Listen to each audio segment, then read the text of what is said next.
कि मुझे बोलने का पूरा समय आप प्रदान करेंगे। पूरा 15 मिनट बोलो साहब। अभी कुछ दंगों के सिलसिले में, सांप्रदायिक दंगों के सिलसिले में बात हुई, तो मैं उसकी अधिक बहस में नहीं जाना चाहता, लेकिन एक शेर है छोटा सा, बड़ा हसीन है उनकी जबान का ये जादू। सुनना भैया, बड़ा हसीन है इनकी जुबान का जादू, लगा के आग बहारों की बात करते हैं। जो हालात है राजस्थान की और जो परिस्थितियां बन रही है गृह विभाग के, जो आज जो डिमांड है गृह और कारागार, ये तो सही है कि हम सबको मिलकर राजस्थान की कानून और व्यवस्था किस प्रकार से ठीक हो सके, हम किस प्रकार से राजस्थान को शांत प्रदेश बनाए रखें, इसमें हम सबका दायित्व है। लेकिन सरकार का अधिक दायित्व, क्योंकि जो प्रशासनिक नियंत्रण है वो सरकार के पास है, वित्तीय संसाधन उपलब्ध कराने का काम है वो सरकार के पास है, विधिवत रूप से इन अपराधों को रोकने की जो ताकत है वो सरकार के दिशा निर्देशों पर है। इसलिए सरकार कानून और व्यवस्था बनाए रखने के लिए किस प्रकार से अपने कर्तव्य का निर्वहन करती है, एक चिंता का विषय बन गया। चिंता का विषय इसलिए बन गया, भले ही आपने अपने स्टेटमेंट में और जो आपने रिलीज किया है कि अपराधों में इसमें कमी आए, इसमें कमी आए, इसमें कमी आए, इसमें कमी आए, लेकिन आपने ये नहीं बताया कि कितने मामलों में एफआईआर दर्ज नहीं हुई। अच्छा होता कि सरकार उसके साथ ये भी आंकड़े रखती कि इतनी परिवेदना हमको प्राप्त हुई जो अभी भी विचाराधीन है और जिनकी एफआईआर दर्ज नहीं की गई। परिवेदना आती है, कानून के हिसाब से भी आती है, नए कानून के हिसाब से भी आपको समय दे रखा है। वो परिवेदना का भी अगर माननीय गृह मंत्रालय अगर हम सबको बता देता तो पता लगता कितने आज की तारीख में भी विचाराधीन है। और एक ही निर्विवाद बात है कि नाबालिग बच्चियों के साथ बलात्कार, अत्याचार, हत्या के मामले में और में भले ही आपको कमी आई हो, लेकिन राजस्थान में आपके कार्यकाल में नाबालिग बालिकाओं के साथ बलात्कार और हत्या के मामलों में वृद्धि हुई है। ये रिकॉर्डेड है और ये आपके अजय राजस्थान पत्रिका ने विस्तार से लिखा है। मैं निवेदन करना चाहता हूं मोटी मोटी घटनाओं का निवेदन करना चाहता हूं कि 27 फरवरी 2024 को अलवर में महिला मरीज के साथ अस्पताल में बलात्कार और रेप हुआ। इसी के साथ आप ये देखिए कि होटल नीट की तैयारी कर रही पीड़िता होटल में किशोरी से रेप और मेट्रो स्टेशन में धक्का देने का आरोप, यह आपके इस कार्यकाल में हुआ। दिनांक 13 अगस्त 2024 को जोधपुर में 11 साल की बच्ची के साथ रेप हुआ। दिनांक 17 अगस्त 2024 को जोधपुर में 2.5 साल की बच्ची के साथ रेप हुआ। दिनांक 20 अगस्त 2024 को जोधपुर में 3.5 साल की बच्ची के साथ रेप हुआ। दिनांक 25 अगस्त 2024 को महात्मा गांधी अस्पताल जोधपुर में बच्ची के साथ दुराचार हुआ। दिनांक 25 अगस्त 24 को जयपुर में नीट की छात्रा के साथ रेप हुआ। दिनांक 20 अगस्त 24 को जोधपुर में 12वीं की छात्रा के साथ रेप हुआ। दिनांक 3 अक्टूबर 24 को चूरू में 29 वर्षीय महिला के साथ रेप हुआ। दिनांक 13 फरवरी 25 को उदयपुर में 40 वर्षीय महिला के साथ गैंग रेप हुआ। दिनांक 22 फरवरी 25 को विजयनगर में ब्लैकमेलिंग कांड हुआ और दिनांक 13 नवंबर 24 को समरावता में अग्निकांड हुआ। दिनांक 4 नवंबर 24 को देर रात्रि बूंदी में चार बदमाशों ने अध्यापक की हत्या की। ये तो उदाहरण है। ये उदाहरण इसलिए है कि जो सारे हालात निजी अस्पताल के हालात आपके सामने हैं, अपहरण के बाद जो स्थितियां बनी वो आपके सामने है। और इसके साथ कोई भी अपराधी किसी भी जाति का हो, किसी भी धर्म का हो, किसी भी संप्रदाय का हो, अपराधी अपराधी रहेगा। हम अपराधी के एंगल में भी अगर धर्म और जाति ले लेंगे तो आप न्याय नहीं कर पाओगे। अपराध करने वाला चाहे किसी भी धर्म का हो, चाहे किसी भी वर्ग का हो, चाहे किसी भी साधन संपन्न व्यक्ति का हो, आप उसके साथ न्याय करना है, अन्याय नहीं करना। आज मैं आप निवेदन करना चाहता हूं कि प्रशासन का ऐसा एंगल बन गया कि अपराधियों को भी जाति के आधार पर, धर्म के आधार पर उसका इन्वेस्टिगेशन करते हैं, और इन्वेस्टिगेशन करने के बाद उसका एक ऐसा प्रचार और ऐसा माहौल बनाते हैं कि फला वर्ग के आदमी ने यह अपराध किया है, हाईलाइट करते हैं, और निकलते कौन है? वो लोग जिनकी आप परिकल्पना नहीं कर सकते। आज यूपी का आपने किस्सा भी देखा होगा कि जो 100 टन जो गोमांस का जो मीट बेचा जा रहा था, आदमी तो प्रचार कर रहे थे कि ये कोई दूसरे वर्ग के निकलेंगे, उसमें एक पंडित जी निकले और एक जैन निकले, और वहाँ के मुख्यमंत्री जो हैं कुछ नहीं कर पाए उनका। तो जो अपराध है, इसी प्रकार से जो अपराध हैं, उन अपराधों के हिसाब से हमको धर्म की बात छोड़ करके जो भी व्यक्ति ये काम करे उसके खिलाफ हमको कार्रवाई करने की बात है। मैं निवेदन करना चाहता हूँ, अभी तिलक साहब ने विस्तार से बजरी माफिया की बात की, मैं धन्यवाद देता हूँ कि उन्होंने निर्भीकता से अपनी सरकार की तरफ से बोलते हुए भी वास्तविकता को सामने किया।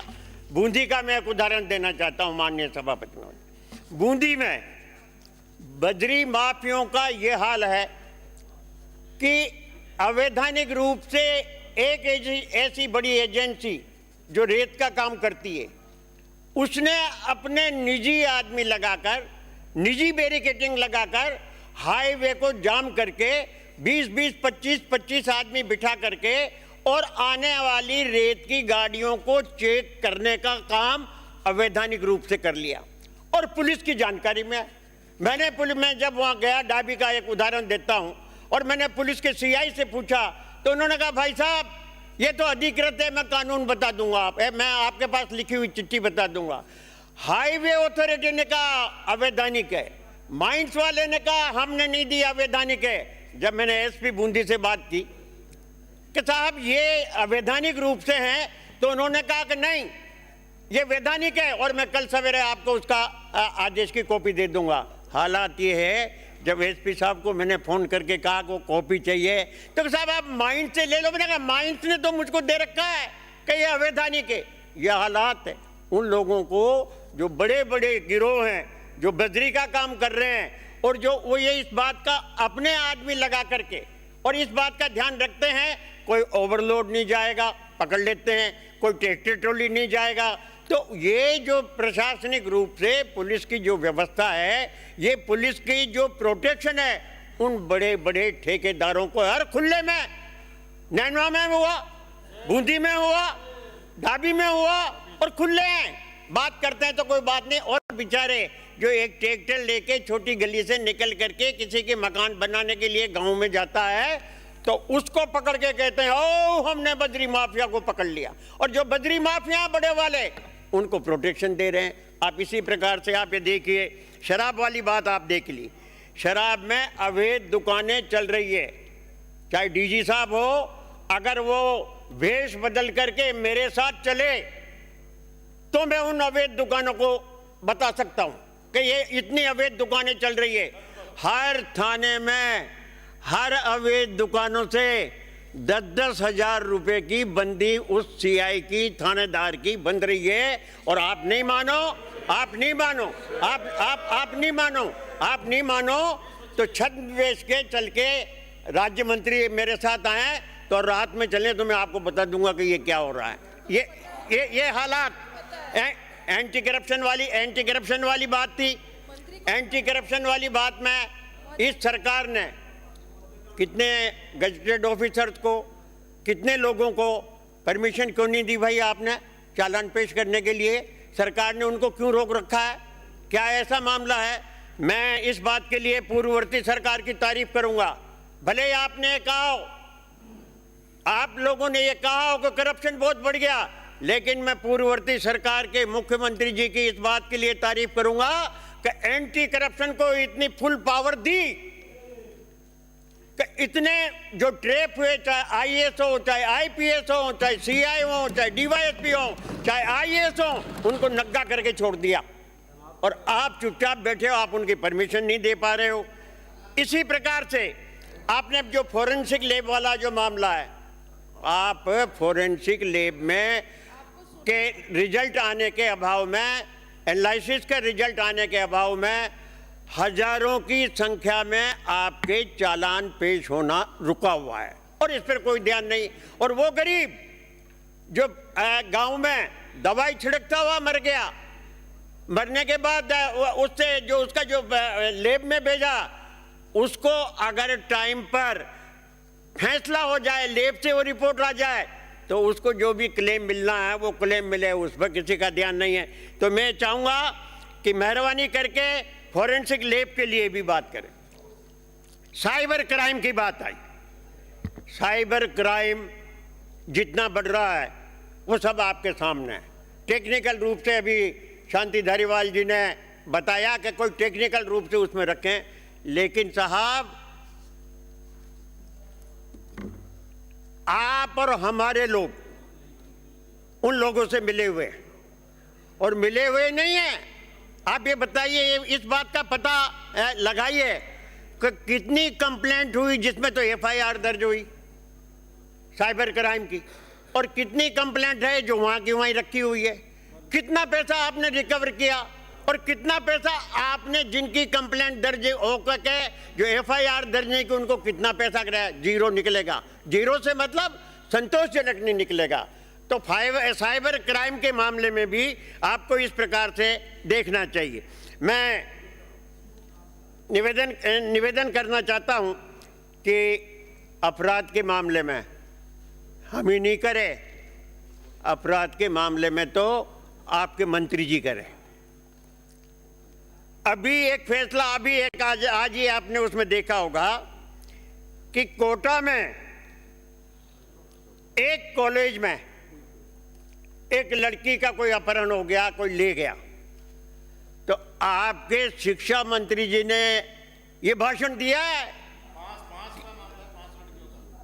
आप ये भाषण दिया है, ये अखबार में दिया है कि अगर आपने पुलिस वालों ने बहुत लापरवाही की, इनको नहीं पकड़ा, तो उन्होंने भले ही उनको अधिकार नहीं है, उच्च शिक्षा के मंत्री नहीं है, फिर भी उन्होंने कहा कि अगर ऐसे अपराध होंगे तो मैं कॉलेज ही बंद कर दूंगा और कॉलेज को दूसरी जगह कर दूंगा। ये मुख्यमंत्री जी को चैलेंज दे रहे हैं क्या? वो फैसला मुख्यमंत्री जी को करना है, फैसला उच्च शिक्षा मंत्री जी को करना है। ये माने सर। और वो जो है ना, वो भाषण वीर हैं, वक्तव्य वीर हैं, उनकी जबान में लगाम नहीं है, वो चाहे जो बोल सकते हैं, लेकिन उनसे मुख्यमंत्री जी की छवि पर फर्क पड़ता है।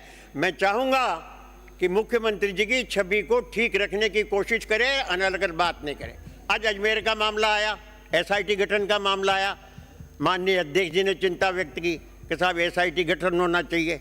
एसआईटी गठन होने का मतलब जो अब तक विजयनगर कांड में जो घटनाक्रम हो रहा है उससे अध्यक्ष जी संतुष्ट नहीं है, इसलिए एसआईटी की मांग कर रहे हैं। एसआईटी की मांग करने का मतलब है कि आपका इन्वेस्टिगेशन फेयर नहीं है। और इसी कारण मैं चाहूंगा तो ये कि माननीय मुख्यमंत्री जी इन सब बातों का कॉग्निजेंस लेकर के वो खुद इस बात को करे कि इन हालात में जो परिस्थितियां सुधारी जा सकती है वो उसको सुधारने की बात करे। मैं एक निवेदन करना चाहता हूं कि जेल की बात, जेल में भी जिस प्रकार से 10-10 हजार रुपए जो वसूल किए जाते हैं अवैध दुकानों से, एक गैंग बनी हुई है, एक गैंग बनी हुई है। और वो गैंग ऐसी है कि जिसको प्रोटेक्शन है जेलर का, और वो जो नए नए आते हैं बेचारे, जो वहां पर कोई जुडिशियल कस्टडी में है, कोई पुलिस कस्टडी में तो वहां जाने का सवाल ही नहीं, जुडिशियल कस्टडी में जो अंडर ट्रायल है उनको ठोक बीच कर उनसे पैसा वसूल करते हैं और आगे पहुंचाते हैं। खुला काम है जेल का, आप कहीं भी जाकर के देख लो। अभी बात आ रही थी, जहां जिस जेल से माननीय मुख्यमंत्री जी को अगर जान से मारने की धमकी दे दी जाए, इससे ज्यादा हालात क्या खराब हो सकते हैं। भले आपने उसको पकड़ लिया, इन्वेस्टिगेट कर लिया, लेकिन मूल प्रश्न ये है कि जेल में इन अपराधियों को ये सुविधा किस प्रकार से दी जा रही है। इसलिए मेरा आपसे निवेदन करना है कि आज जो हालात हैं, उन हालातों को देखते हुए जो राजस्थान की जो सरकार है, तो कानून और व्यवस्था ठीक प्रकार से नहीं चला पा रही है। मैं निवेदन करना चाहूंगा कि माननीय मुख्यमंत्री जी इस सारी व्यवस्था को देखें। आपने तो कसर ही नहीं रखी यार।